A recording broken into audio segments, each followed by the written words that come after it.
क्योंकि 90% बच्चों को ये चीज़ें पता नहीं होती और यही कारण है कि उनके अच्छे मार्क्स एग्जाम में नहीं आ पा रहे हैं। तो ये जो चीज़ें मैंने आपको बताई है ना, इनको आप अच्छे से अप्लाई करना, मैं गारंटी लेता हूँ आप लोगों के बोर्ड एग्जाम में अच्छे मार्क्स आएंगे।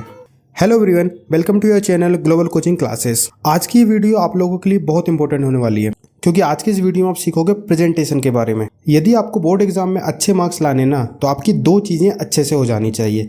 पहली चीज़ स्टडी, तो उसके लिए तो मैं ऑलरेडी वीडियो बना चुका हूँ कि आपको कैसे पढ़ना है ना। चाहे तो आप आई बटन पे क्लिक करके भी देख सकते हो।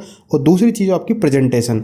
इन दोनों में से यदि कोई भी एक चीज़ आपकी अच्छे से नहीं है ना, तो आपके बोर्ड एग्जाम में अच्छे मार्क्स नहीं आ सकते। तो आपको दोनों चीज़ें करना बहुत ज़रूरी है, और करने से पहले आपको इनको सीखना पड़ेगा कि आपको ये चीज़ें करनी कैसी हैं। तो स्टडी कैसे करनी है उसके लिए तो मैंने वीडियो बना ही दी, आपको डिस्क्रिप्शन में लिंक मिल जाएगी उसकी। और प्रेजेंटेशन कैसे आपको आपकी अच्छी करनी है वो आज की इस वीडियो में आप सीखोगे। प्रेजेंटेशन के बारे में मैं आपको थोड़ा सा और बताता हूँ कि ये क्यों आपके लिए और इम्पोर्टेंट है।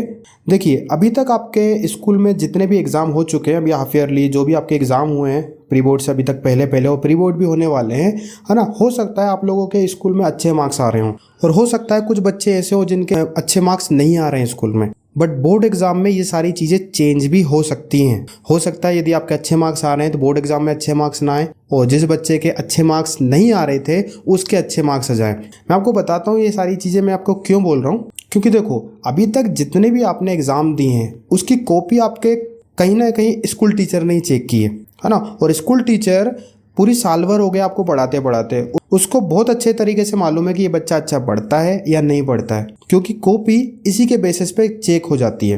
क्योंकि टीचर को मालूम है कि यार ये बच्चा अच्छा पढ़ता है, कहीं पे थोड़ी बहुत गलती भी हुई ना तो वहाँ पे मार्क्स नहीं काटते। और जो बच्चे अच्छे नहीं पढ़ते हैं ना, या मस्ती कर रहे हैं क्लास में या कोई भी कारणों से, टीचर को मालूम है कि यार ये बच्चा अच्छा नहीं है, तो वहाँ पे जहाँ पे मार्क्स काटने की थी ना, वहाँ पे भी मार्क्स काट लेता है। लेकिन बोर्ड एग्जाम में सारी चीज़ें चेंज हो जाती हैं। वहाँ पे कोई नहीं जानता कि आप कौन हो, आप अच्छा पढ़ते हो नहीं पढ़ते हो। सारी चीज़ें डिपेंड हो जाती हैं आपकी कॉपी के ऊपर, और उस कॉपी को आपने कैसे प्रेजेंट किया है उसके ऊपर। तो वहाँ तो आपकी सिर्फ कॉपी बोलेगी, जैसा आप कॉपी पे लिखोगे उसी टाइप में आपके मार्क्स मिलेंगे। तो आपको आपकी कॉपी को इस तरीके से प्रेजेंट करना है कि एग्जामिनर मजबूर हो जाए आपको मार्क्स देने में। और वो हम कैसे करेंगे वो आपको मैं अभी बताऊंगा ही। लेकिन उससे पहले आप लोगों से एक रिक्वेस्ट है मेरी, तो यदि आपको वीडियो में कुछ भी आपके लिए हेल्पफुल चीज़ें लगती हैं कि आपके लिए वीडियो हेल्पफुल है, तो यार एक प्यारा सा कमेंट और कर दिया करो वीडियो के एंड में, क्योंकि उससे मुझे थोड़ा सा मोटिवेशन मिलता है कि यदि आप कमेंट करते हो ना, मुझे बहुत अच्छा लगता है कि जो भी मैं काम कर रहा हूँ, जो भी मैं वीडियो बना रहा हूँ इतनी मेहनत से, वो आप लोगों के लिए कहीं ना कहीं काम आ रही है।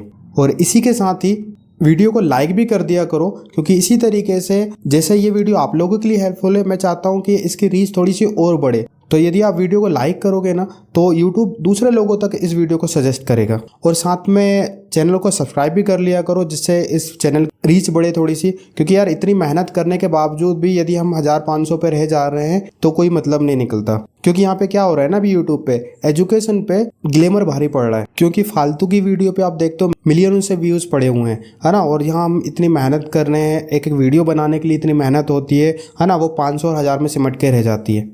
तो यार लाइक ज़रूर करना वीडियो को, जिससे क्या है इस वीडियो की रीच बढ़े और ये चैनल भी ग्रो हो। चलिए, तो अब बात करते हैं हम हमारे प्रेजेंटेशन के बारे में। सबसे पहले मैं आपको कुछ बेसिक्स पॉइंट बताऊंगा, उसके बाद एडवांस जाएंगे हम, है ना। उसमें आप जानोगे कि आपको प्रॉपर तरीके से एग्जाम में लिखना कैसे है, जिससे आपके मार्क्स अच्छे हो सके, ठीक है। और जो बेसिक पॉइंट है और जो एडवांस में जो भी आपके लिखने से रिलेटेड पॉइंट है, इनको बिल्कुल भी आप लोग लाइटली मत लेना, क्योंकि हो सकता है इसमें कई पॉइंट में आपको ऐसा लगे यार ये क्या बता रहे हो सर, हमको ये चीज़ तो हमको मालूम है ना। बट मेरी बात मानना यार, ये सारी चीज़ों को अच्छे से समझना। जितने भी मैंने पॉइंट इस वीडियो में बताए हैं, ज़रूरत पड़े ना लिख लेना, क्योंकि ये चीज़ें याद नहीं रहेंगी आप लोगों को, ठीक है। तो ये सारी चीज़ों को आप अच्छे से देखना, एक एक पॉइंट को अच्छे से समझना। आपको जितनी भी चीज़ें मिलेंगी आप लोगों के लिए काफ़ी हेल्पफुल रहेंगी ये। देखो, सबसे पहले बात करें कुछ बेसिक्स पॉइंट की। सबसे पहली चीज़ जो आपकी है वो है, जब भी आपको आपका एडमिट कार्ड मिल जाता है तो उसमें आपको मालूम पड़ जाता है आपका रोल नंबर, कि आपका सेंटर कहाँ पे गया है, ये सारी चीज़ें आपको उससे मालूम पड़ जाती हैं। तो जब भी आपको एडमिट कार्ड मिले तो आप सेंटर आपका 1 से 2 दिन पहले चेक जरूर कर लें। बहुत ज़्यादा दिन पहले भी नहीं करना है आपको, है ना। और ऐसा भी नहीं करना है कि जिस दिन आपका एग्जाम हो उसी दिन जाके देख रहे हैं, या हम लाइटली ले लिया कि यार देख लेंगे उस दिन, है ना। बहुत सारी प्रॉब्लम जाती है, वो प्रॉब्लम बताने की जरूरत नहीं है मुझे आपको, ठीक है। तो आपको बस इतना सा देखना है कि आपको 1 से 2 दिन पहले एग्जाम सेंटर पहले से जाके आप चेक कर लो, ठीक है, तो ये चीज़ आपको ध्यान में रखनी है। दूसरी चीज़, जिस दिन भी आपका एग्जाम हो आपको एग्जाम सेंटर पहली चीज तो टाइम पे पहुंचना है ना। मैंने देखा है, कई सालों से देखता आ रहा हूँ, बहुत सारे बच्चे ऐसे हैं कि एग्जाम बच्चे बैठ ही गए, कुछ बच्चे तो लिखना स्टार्ट कर दिए, बिल्कुल एंड में पहुंच रहे हैं, या उनको मालूम है कि भाई मेरा 8 बजे से या 10 बजे से पेपर होने वाला है, बिल्कुल फिक्स टाइम पे पहुंच रहे हैं। तो ऐसा आपको नहीं करना है। 20, 25, 30 मिनट पहले आप एग्जाम सेंटर पहुंच जाओ, क्योंकि हमको वो 3 घंटे जो हमको मिलेंगे ना उसको बहुत अच्छे तरीके से यूज करना है, क्योंकि आपका पूरा साल डिपेंड है आपका उन 3 घंटों के ऊपर। ठीक है, तो आपको कहीं पे भी 1 मिनट भी बिल्कुल वेस्ट नहीं करना है। इसलिए सेंटर बिल्कुल आपको टाइम पे पहुंचना, 20-25 मिनट पहले ही पहुंच जाओ। उसके बाद थर्ड थिंग आती है कि आपको कोई भी टेंशन नहीं लेनी है, बिल्कुल कूल रहना है। ठीक है, क्योंकि एग्जाम आता है तो यार बहुत ज़्यादा प्रेशर हो जाता है हमारे माइंड के ऊपर। ठीक है, तो आपको वो चीज़ें नहीं लेनी है, बिल्कुल भी टेंशन नहीं लेनी है। ठीक है, क्योंकि आप लोगों ने यदि पूरी साल भर पढ़ाई की ना, कैसी भी पढ़ाई की हो, यदि आप स्कूल गए हो ना तो ऐसा तो होगा नहीं आप फेल होगे। ठीक है, इतना तो आप लिख के आओगे कि आप पास हो जाओगे, लेकिन टेंशन यदि आप लोगे ना, दिमाग पे लोड लोगे ना, तो आप लोगों ने जो चीज़ें याद भी कर रखी ना, जो चीज़ें पढ़ भी रखी हैं, कहीं ना कहीं एग्जाम में वो भूल जाओगे। क्योंकि क्या होता है जब वो 3 घंटे हमको मिलते हैं ना और इतना लोड होता है उस टाइम पे, तो दिमाग में जो चीज़ें याद है ना वो भूल ही जाते हैं हम। ठीक है, तो टेंशन नहीं लेनी, बिल्कुल कूल रहना आप लोगों को। उसके बाद एक पॉइंट और मैं बता रहा हूँ आपको बेसिक में, ये मेनली सारे ही बच्चे करते हैं। वो क्या चीज़ है कि आपको जब भी आपका एग्जाम हो, यदि आप एग्जाम सेंटर जा रहे हो तो हाथों में कोई भी बुक लेके मत जाओ यार, है ना। कोई सैंपल पेपर रख लिया, कोई रेफरेंस बुक, कोई भी गाइड रख ली। उनको क्या लगता है कि यार वहाँ जाकर हम थोड़ा बहुत तो पढ़ लेंगे, जब भी जितना भी टाइम मिलेगा हमारे उस टाइम में हम पढ़ लेंगे। ठीक है, यह सबसे बड़ी गलती है और यही कारण होता है कि बच्चे वहाँ पे जो एग्जाम में भूल जाते हैं ना, यही चीज़ होती है। क्योंकि यार मैंने क्या बोला ना इससे पहले कि आपको टेंशन नहीं लेनी है। अब क्योंकि यदि आप ये बुक लेके जा रहे हो तो आपको टेंशन होगी, क्योंकि आपको लास्ट के मिनट तक आप उस बुक को देखते रहोगे कि यार ये पढ़ लूँ, ये और पढ़ लूँ, ये और पढ़ लूँ, तो आप जो पढ़ा है ना वो भी भूल जाओगे आप। तो आपको क्या करना है, जितना भी पढ़ना है ना यार, एग्जाम सेंटर जाने से पहले तक, घर पे जब तक आप हो ना, जितना भी पढ़ना है उतना पढ़ लो। ठीक है, सारी बुक वगैरह जो भी है सब घर पे रख के जाओ, बिल्कुल टेंशन फ्री होकर जाओ एग्जाम में। 15-20 मिनट एक्स्ट्रा जो मिल रहा है हमारा, बिल्कुल चिल करो उस टाइम पर, क्योंकि आपको आपका माइंड कूल रखना पड़ेगा उस वक्त। तो अब बढ़ते हैं हम हमारे एडवांस पॉइंट की तरफ, जो कि आपके प्रेजेंटेशन से रिलेटेड होने वाले हैं। तो यहाँ पे आप सीखोगे कि आपको एग्जाम में लिखना कैसे है, क्योंकि पढ़ाई के बाद दूसरी यही एक इम्पोर्टेंट चीज़ है, क्योंकि आपने कितनी पढ़ाई कर रखी हो, यदि आपने कॉपी यहाँ पे लिखने में गड़बड़ी कर दी ना तो फिर मार्क्स तो आने से रहे। ठीक है, तो यदि आपको मार्क्स लाना है ना तो आपको ये चीज़ें तो सीखनी पड़ेंगी। तो चलिए देखते हैं। पहला पॉइंट जो है, आपको आपके जो 15 मिनट मिलते हैं उसको प्रॉपर तरीके से यूज़ करना है ना। आपको क्वेश्चन पेपर देने के बाद आपको बोला जाता है 15 मिनट्स आप ले लो जिसमें आप क्वेश्चन पढ़ सकते हो, तो उस 15 मिनट्स को आपको अच्छे से यूज़ करना है। अब वो कैसे यूज़ करोगे मैं आपको बताता हूँ। आपको जो स्टार्टिंग में 15 मिनट्स मिलते हैं, आपको उस टाइम में क्या करना है, आपको जितने भी क्वेश्चन दे रखे हैं आपके सारे क्वेश्चनों को आप पढ़ लो। बस उसमें आपको ऐसा नहीं करना है कि आपको सोचना है कि यार ये क्वेश्चन आ रहा है कि नहीं आ रहा है, मुझे इसका आंसर आता है कि नहीं आता, ये सारी चीज़ें नहीं सोचनी है। आपको बस स्टार्टिंग से लास्ट तक सारे क्वेश्चन रीड करने हैं और बस इतना देख लेना कि यार ये क्वेश्चन मैंने पढ़ा है कि नहीं पढ़ा है, इसका आंसर मुझे अच्छे से आता है या नहीं आता है, बस इतना देख लो। आंसर नहीं सोचना है कि यार इसमें क्या आएगा, या क्वेश्चनों के आंसर सोचने लगे कि यार इसमें ये लिखेंगे, इसमें ये लिखेंगे। ठीक है, तो ये सारी गलतियां नहीं करनी है आपको। प्रॉपर तरीके से जितने भी क्वेश्चन है आपके सारे क्वेश्चन पढ़ो और आप यहाँ से ये डिसाइड कर लो आप कि कौन कौन से क्वेश्चन आपको ऐसे हैं कि यार ये चीज़ें तो हमको अच्छे से आते हैं, इसमें तो हम अच्छे से लिख देंगे हम। अब इसके बाद आता है आपका दूसरा पॉइंट। अब ये दूसरा पॉइंट जो है कि कौन से क्वेश्चन आप पहले करो, क्योंकि बहुत सारे स्टूडेंट के मन में ये क्वेश्चंस होते हैं कि हमारा जो क्वेश्चन पेपर आया है तो हम कोई भी क्वेश्चन कर सकते हैं, या जो हमको पहले क्वेश्चन आ रहा है वो कर लें हम, या सीक्वेंस वाइज ही करना ज़रूरी है, या हम लास्ट क्वेश्चन से स्टार्ट कर सकते हैं क्या। तो इसी टाइप के काफ़ी सारे क्वेश्चंस होते हैं स्टूडेंट्स के, वो मैं आपको आज क्लियर करता हूँ। तो इसमें मैं आपको 3 तरीके बताऊंगा। देखो, पहला जो तरीका है वो है आप सीक्वेंस वाइज करो। आपको स्टार्टिंग से ही करना है क्वेश्चन, है ना, बिल्कुल लाइन से ही करना है आपको question, first, second, third, fourth, fifth, इस टाइप में कोशिश करो कि आप ऐसे ही क्वेश्चन करो। बट क्या होता है, कुछ बच्चे ऐसे हैं कि भाई नहीं आ पाते, स्टार्टिंग के क्वेश्चन नहीं आ रहे हैं, उनको लगता है कि यार पहले जो क्वेश्चन आ रहे हैं हमको वो लिखें तो ज़्यादा अच्छा है। तो सही भी है सारी चीज़ें, क्योंकि आप देखो स्टार्टिंग यदि आपकी अच्छी होगी ना तो बाकी चीज़ें तो अच्छी हो ही जाएंगी। ठीक है, तो वो सही है, बट आपको उसमें थोड़ा सा ध्यान रखना है यार, क्योंकि आप ऐसा करोगे ना, कभी 4 क्वेश्चन कर लिया, कभी 6 क्वेश्चन कर रहे हो, फिर कभी 10 पे पहुँच गए, फिर हम 1 पे आ गए, ऐसा करोगे ना, क्योंकि आपका देखो जो भी एग्जामिनर है वो भी एक इंसान है। जब भी वो कॉपी चेक करे तो उसको आपकी कॉपी चेक करने में परेशानी बिल्कुल भी ना हो, क्योंकि आपको उसको खुश रखना है। वो खुश रहेगा ना, आपके मार्क्स अपने आप आ जाएंगे। ठीक है, क्योंकि आप करोगे ना थर्ड क्वेश्चन, आप खुद सोचो, आपने थर्ड क्वेश्चन किया, फिर वो देखेगा, फिर 10 क्वेश्चन पे पलटेगा, फिर आपका सेकंड क्वेश्चन लेके आएगा।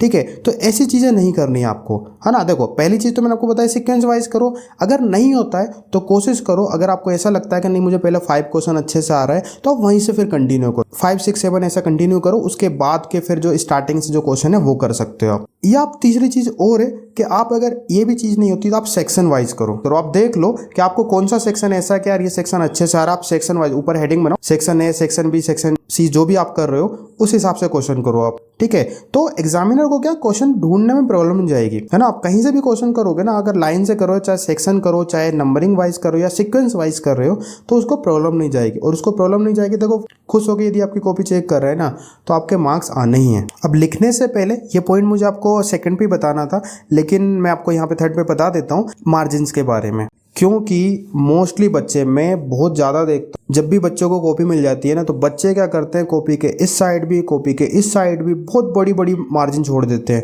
है ना। उनको लगता है कि यार ज़्यादा मार्जिन छोड़ेंगे तो जगह कम है और इस पेज भरने में हमको कम टाइम लगेगा, और जितने पेज भरेंगे उस हिसाब से हमारे मार्क्स भी मिलेंगे। ठीक है, तो ऐसा बिल्कुल नहीं है ना। मार्जिन आपको ज़्यादा नहीं, बिल्कुल 1-1 इंच बस, इससे ज़्यादा नहीं, इससे ज़्यादा मार्जिन नहीं छोड़नी है। और आप एक ही तरफ बनाओ, जरूरी नहीं कि आपको 2 ही तरफ बनानी है। ठीक है, एक ही तरफ मार्जिन बनाओ 1 इंच की बस, इससे ज़्यादा नहीं बनानी है आपको, क्योंकि ये चीज़ें जो है ना, जो आपका एग्जामिनर है उसको इरिटेट करती हैं। आपको तो लगता है कि आपने जो काम करके आओ बहुत अच्छा करके आओ, मैंने बहुत सारी कॉपियाँ भर के आई हैं, बट एग्जामिनर को भी लगेगा ना यार ये तो कॉपी बेस्ट कर रहा है ना बच्चा। ठीक है, तो वो सारी गलतियाँ आपको नहीं करनी है, ज़्यादा नहीं, सिर्फ 1-1 इंच की मार्जिन छोड़ दो बस, इससे ज़्यादा जरूरत नहीं है आपको। उसके बाद जब भी आप कोई क्वेश्चन कर रहे हो, जैसे आप कोई हेडिंग लिख रहे हो, तो उस हेडिंग को आप लोगों को हाईलाइट करना है। आप ब्लैक कलर के पेन से या पेंसिल से उसको हाईलाइट करो, उसके नीचे अंडरलाइन कर दो। ठीक है, तो वो हाईलाइट दिखना चाहिए आपका, क्योंकि एग्जामिनर को प्रॉब्लम नहीं जाएगी उस चीज़ को देखने में, और वो वही सारी चीज़ें मैटर करती हैं एग्जामिनर के लिए कि आप कितना अच्छे तरीके से आप अपनी कॉपी को दे रहे हो। अब अच्छे तरीके से ये मत समझना कॉपी को सजा डालो, फूल मूल बना दो, ये सारे काम नहीं करने हैं आपको। जो मैं बता रहा हूँ सिर्फ इतना सा काम करना है कि जो भी आप हेडिंग लिख रहे हो उसको हाईलाइट करो, है ना। जैसे आप इंग्लिश में ऐसे लिख रहे हो तो उनको अलग अलग करो, या आप साइंस में अलग अलग कुछ टॉपिक समझा रहे हो उसमें आपने छोटी छोटी हेडिंग बना रखी हैं। ठीक है, तो उनको हाईलाइट करो आप, तो ये करना बहुत ज़रूरी है। ठीक है, जिससे आपकी सारी चीज़ें अलग अलग क्लियर दिखेंगी। उसके बाद बात करते हैं नेक्स्ट पॉइंट की हमारे, जो कि है कि आपको जब भी आपका एक आंसर कंप्लीट हो जाता है तो आपको क्या करना है, बीच में 2 लाइन का गैप छोड़ना है। ऐसा ना हो जाए सारे क्वेश्चन आंसर आपके हौच पौच हो जाएं, है ना। आपने एक आंसर लिखा, फिर उसी के नीचे दूसरा लिख दिया, तीसरा लिख दिया, समझ में नहीं आ रहा है कि ये किसका आंसर है, ये किसका आंसर है। ठीक है, कि आपको क्लियर रखना है अपने अंदर ये कि आपको जब भी आपका एक आंसर कंप्लीट हो जाए आप 2 लाइन का गैप छोड़ दो वहाँ पे, और हो सकता है तो आप वहाँ पे अंडरलाइन कर दो। और ये अंडरलाइन आपको मैं सजेस्ट नहीं करूँगा कि स्टार्टिंग में करो, है ना। आपको अंडरलाइन इतना मैटर नहीं करता, पहले लिखना ज़रूरी है। तो अंडरलाइन हम जब आपको टाइम लास्ट में बचता है ना, तो अंडरलाइन आप क्या कर लेना, जब आपका पेपर कंप्लीट हो जाए उसके एंड में कर लेना। ठीक है, लेकिन पहले आप 2 लाइन छोड़ दो बस, इतना काफ़ी है अभी के लिए। उसके बाद जैसे आपका एग्ज़ाम कंप्लीट हो जाता है उसके बाद आप क्या कर सकते हो, अंडरलाइन कर सकते हो, क्योंकि वो आपके लिए फ्री टाइम रहेगा। उसके बाद बात करते हैं नेक्स्ट पॉइंट की हमारे। अब नेक्स्ट पॉइंट में हम देखेंगे हमारे रफ वर्क के बारे में, हमारी कटिंग के बारे में। अभी क्या चीज़ होती है, जैसे जब भी आप क्या करते हो, कोई भी रफ वर्क करते हो, तो क्या आपको ऐसा नहीं करना है कॉपी के साइड में कर लिया, क्योंकि मैंने बहुत सारे स्टूडेंट को देखा है जब वो क्लास में काम करते हैं तो वो क्या करते हैं, वहीं साइड में एक लाइन बना और एक तरफ रफ वर्क करने लगे। वो बहुत ज़्यादा गंदी बनाता है आपकी कॉपी को। तो आप जो भी रफ वर्क करना है वो आप करोगे कॉपी के एंड में, आप ऊपर रफ वर्क लिख दो। ठीक है, जो भी रफ वर्क करना है वहाँ पे करो, जब आपका पेपर कंप्लीट हो जाए उसको पेन से काट दो। उसके बाद अब बात आती है, कुछ क्वेश्चन ऐसे होते हैं कि गलत हो जाते हैं। हम आंसर लिखते वक्त क्या हो गया, मान लो गलत हो गया, हमने 4 लाइन लिख दी, गलत हो गया वो क्वेश्चन। ठीक है, तो आपको काटते वक्त ऐसा नहीं करना। कुछ बच्चों को मैंने देखा है वो ऐसा गूंद देते हैं उसको कि ना जाने क्या ही हो, कॉपी फट जाए। ठीक है, ऐसा कर दिया कि दिख ना जाए एग्जामिनर को क्या हमने क्या लिखा। तो ऐसा नहीं करना है आपको। सिंपल सा अगर आपका गलत हो जाता है तो आप एक क्रॉस छोटा सा बना दो, बस हो गया। एग्जामिनर यार उसको समझ में आती ही चीज़ें, है ना, वो भी इंसान है कि आपने क्या गलत लिखा है, क्या चेक करना है, क्या नहीं करना। आपने एक बार क्रॉस कर दोगे उसको समझ आ जाएगी वो सारी चीज़ें, है ना। और कहीं कहीं पे एक एक वर्ड भी गलत हो जाते हैं, तो आपको ऐसा नहीं करना है कि आप उसको गूंद रहे हो, है ना, ऐसा नहीं करना। आपको क्या करना, सिर्फ एक लाइन बना दो उसके ऊपर, समझ में आ गया उसको क्या हाँ ये गलत है। चलिए, तो अब बात करते हैं हमारे नेक्स्ट पॉइंट की, जो कि है यूज डायग्राम। अब इस पॉइंट को आपको बहुत अच्छे से समझना पड़ेगा, क्योंकि बच्चे यहीं पे काफ़ी ज़्यादा मिस्टेक करते हैं। लेकिन यदि आपको अपना इंप्रेशन एग्जामिनर के ऊपर अच्छा करना है ना, तो आप जो भी क्वेश्चन कर रहे हो, मैथ में भी होता है, साइंस में तो है ही, हमारा जिस भी सब्जेक्ट का आप एग्ज़ाम दे रहे हो, ठीक है। तो आपको उसके अगर फिगर वहाँ पे ज़रूरत है तो आप बना के आओ, क्योंकि फिगर क्या करता है ना, एग्जामिनर का जो फोकस है ना वो एक तरफ ले जाता है, और आपका फिगर अच्छा है तो वहाँ पे समझ में आता है एग्जामिनर को, यार इस बच्चे को चीज़ें आती हैं, चीज़ें लिख रहा है ये अच्छे से, फिगर बना रहा है जो को, तो इसको चीज़ें मालूम होंगी वहाँ पे, ठीक है। तो उसका फोकस एक तरफ चला जाता है, ठीक है। तो वो उतना थ्योरी पे ध्यान नहीं देके आपका फिगर देखा उसने, आपकी थोड़ी बहुत थ्योरी देखी, उसने आपको मार्क्स दे दिया वहाँ पर। तो डायग्राम का बेनिफिट बहुत अच्छे से उठाना है, जहाँ पे भी जरूरत है डायग्राम बनाओ, और डायग्राम बनाने आपको पेंसिल से, है ना। कुछ बच्चों को देखा है मैंने पेन से बना दिए। और दूसरी चीज़ आपको यूज़ करना है रूलर का, ठीक है, जो स्केल होता है आपका उसका यूज़ करना है, उससे आप क्या करोगे डायग्राम बनाओगे। ऐसा नहीं कि भाई डायग्राम बनाना है हाथ से बनाया, गोल बना दिया हाथ से बना दिया, कोई लाइन खींचनी है हाथ से बना दी, तो ऐसा चीज़ें नहीं करनी है आपको, ठीक है। डायग्राम के लिए कंपोज बॉक्स रखना अपने पास, सारी चीज़ें उसमें होनी चाहिए आपके पास। अब बात करते हैं हमारे नेक्स्ट पॉइंट की, जो कि है नेवर यूज शॉर्ट फॉर्म। यहाँ पे बच्चे मिस्टेक करते ही हैं। हम क्या करते हैं ना, किसी चीज़ को जल्दी लिखने के लिए हम कुछ वर्ड के शॉर्ट फॉर्म यूज़ कर लेते हैं, जैसे डोंट, कांट, वोजंट, इस टाइप का हम शॉर्ट फॉर्म यूज करते हैं। बट आपको ये चीजें नहीं करनी है ना, इनके फुल फॉर्म ही लिखो। डोंट नहीं लिखना है, डू नॉट लिखो उसकी जगह पे आप, ठीक है। कांट नहीं लिखना है, कैन नॉट लिखो आप, ठीक है। तो आपको शॉर्ट फॉर्म यूज नहीं करना है, आपको फुल फॉर्म ही लिखने हैं उसके बाद जब आप मैथ्स वगैरह करते हो, किसी चीज़ की यूनिट वगैरह लिखते हो, जैसे आपके क्वेश्चन आते हैं ना वॉल्यूम वाले, सरफेस एरिया, एरिया वाले क्वेश्चन आते हैं, पेरीमीटर वाले क्वेश्चन आते हैं, तो इस टाइप के यदि आपके क्वेश्चन आ रहे हैं, तो जैसे आप वॉल्यूम निकाल रहे हो तो आपने देखा होगा हम क्या लिखते हैं उसका, सेंटीमीटर क्यूब, मीटर क्यूब, इस टाइप में लिख देते हैं। तो हम पावर क्या ऊपर लगा देते हैं उसकी, तो आपको पावर ऊपर नहीं लगानी है, ठीक है। आपको प्रॉपर फॉर्म लिखना है उसका, भाई क्यूबिक सेंटीमीटर, CU.सेंटीमीटर। अगर हम एरिया की बात करें तो हम उसमें स्क्वायर सेंटीमीटर ऐसा लगाते हैं, स्क्वायर सेंटीमीटर लिखना है, ना कि आपको सेंटीमीटर के ऊपर पावर 2 लगानी है, ठीक है। तो आपको प्रॉपर फुल फॉर्म ही लिखने सारी चीज़ों के। अब बात करते हैं हमारे नेक्स्ट पॉइंट की, है ना। ये पॉइंट क्या है, बहुत सारे बच्चों के मन में कन्फ्यूजन होता है कि यदि हम कॉपी भरेंगे तो हमारे ज़्यादा मार्क्स आएंगे, जितनी ज़्यादा कॉपी भरेंगे हम, जितनी ज़्यादा सीट लेंगे उतने ज़्यादा हमारे मार्क्स आएंगे, ठीक है। तो ऐसा नहीं करना है आप लोगों को, ये बहुत गलत है, बहुत बड़ी गलतफहमी है। अगर आप लोगों को ऐसा लगता है कि यार कॉपी भरने से मार्क्स आएंगे, तो ऐसा बिल्कुल नहीं है।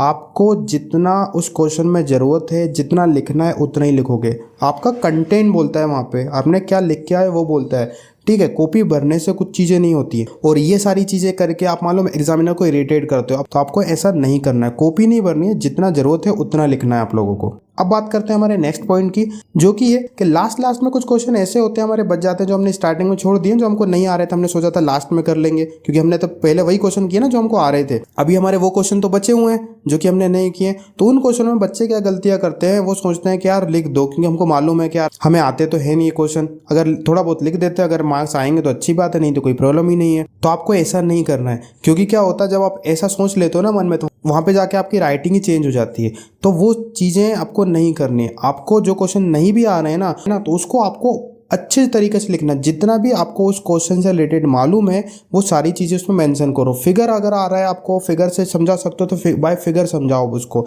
ठीक है। तो काम अच्छे से करना है। एग्जामिनर को ये नहीं लगना चाहिए कि यार ये तो इसमें राइटिंग थोड़ी सी अलग आ रही, थोड़ी सी यहाँ पे अलग आ रहा है, या ये क्वेश्चन इसको शायद नहीं आ रहा था इसलिए इसने ऐसा कर दिया। आपके पुराने क्वेश्चन उसमें डिफरेंस नहीं लगना चाहिए, तो आपको उन क्वेश्चनों पर भी मार्क्स मिलेंगे, और जैसे आपको स्टार्टिंग में मिल रहे हैं वैसे इधर भी मार्क्स मिलेंगे, क्योंकि यदि आपने स्टार्टिंग में अच्छा लिखा है ना तो उसी के बेसिस पे आपकी कॉपी चेक होती चली जाती है। अब बात करते हैं हमारी, क्योंकि आप पूरा पेपर लिख लिया, उसके बाद आपको क्या करना है, आपकी कॉपी को चेक करना है, क्योंकि अब आपने सारा एग्जाम लिख लिया। आपको कॉपी अच्छे से चेक करनी है कि आपके कोई क्वेश्चन ऐसे तो नहीं है जो आपने बीच में छोड़ दिए थे, या आपने सोचा था यार ये 2 लाइन बची है बाद में लिख लेंगे हम, है ना, या कोई MCQ छोड़ दिया हमने, कोई चीज़ छोड़ दी है। तो सारी चीज़ें अच्छे से चेक करना है, कहीं पे कोई कमी तो नहीं है, कहीं पे कोई क्वेश्चन नंबर ऐसा तो नहीं है कि हमने नहीं लिखा हो। सारी चीज़ें अच्छे से देख लो कि कोई कमी तो नहीं रह गई है हमारे पेपर में। तो यहाँ पे आपका पूरा पेपर कंप्लीट हो जाता है। अब बात करते हैं आपके सिर्फ एक ही लास्ट पॉइंट की, जो कि आपकी राइटिंग, क्योंकि यदि आपकी राइटिंग अच्छी नहीं है ना तो ये चीज़ें काम तो आएंगी बट उतने अच्छे से काम नहीं आएंगी